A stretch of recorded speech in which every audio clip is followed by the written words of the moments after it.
Veterán Car Club Galanta aj tento rok pozýva všetkých nadšencov na jedinečnú prehliadku historických vozidiel.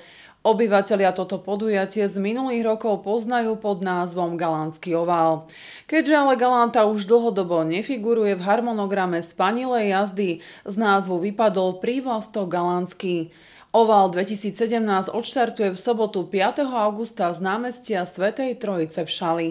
Keďže podujatie takmer každý rok mení svoje pole pôsobnosti, organizátori sa rozhodli z názvu odstrániť prívlastok Galantský a tak tento rok nesie názov Ovál 2017. Účastníci sa zídu v sobotu 5. augusta na námestí Svätej Trojice v Šali, odkiaľ je naplánovaný štart celej akcie.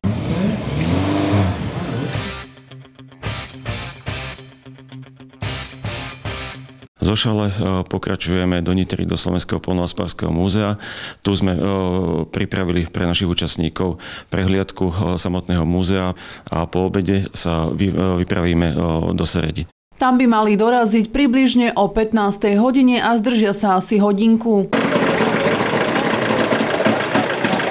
Teda bude výstava vozidel s tým, aby si teda aj Serediania mohli tieto krásne vozidlá prezrieť. Potom ich cesta smeruje späť do Šale, no obzrieť si ich budú môcť aj obyvatelia obcí, cez ktoré budú prechádzať ako Dolná Streda, Váhovce, popri Kaskádoch a Kajali a malá prestávka bude v Kráľovej nad Váhom. Maximálny počet účastníkov je 80, čo je už k dnešnému dňu naplnené. A najstaršie vozidlo je tam z roku 1918, je to Ford T a najstarší motocykel je momentálne prihlásený motocykel D-Rad z roku 1924. No organizátori sa tento rok dohodli na jednom obmedzení. Akcie sa môžu zúčastniť iba historické vozidlá do roku 1970 a my sme zisťovali, prečo je tomu tak. Nové vozidlá, 80. ročníky, ktoré sa dnes hodne prihlasujú, majú iný charakter, potrebujú inú dĺžku trate, potrebujú inú rýchlosť, čo je troška v protipole voči týmto starým vozidlám, ktoré potrebujú kľudnú jazdu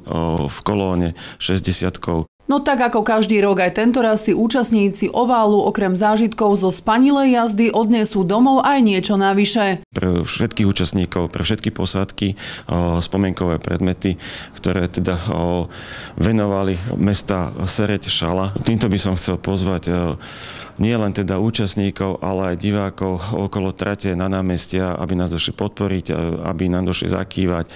Pre televíziu Stanislava Janegová.